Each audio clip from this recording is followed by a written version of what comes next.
Hello friends, बघितलं का कसलं भयानक आभाळ आलं आहे. समोरचा जो डोंगर दिसतोय ना, हावाला तर हे हावाला तर बघितलं का त्याच्यावर पूर्ण आभाळ खाली उतरले. एकदम डोंगर, अर्धा डोंगर झाकून गेला आहे आभाळामध्ये. कसलं भयानक वातावरण झालं.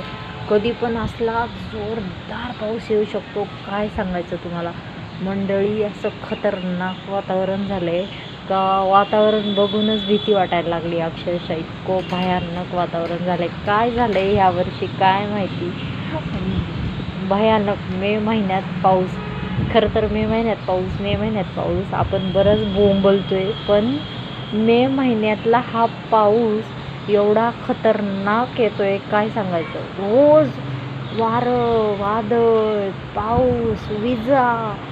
का पावसाळ्यात सुद्धा रोजच्या रोज असं वातावरण नसतं. असं वातावरण आता सध्या रोज आहे, असलं खतरनाक. आणि आमच्या काय आलाच बघा, तुम्हाला म्हटलं ना कधी पण येऊ शकतो. आला आला आला इतका भयानक, इतका जोरात आला. बघा तुम्ही, बघता बघता बघता समोरचा डोंगर झाकून गेला. Bye bye.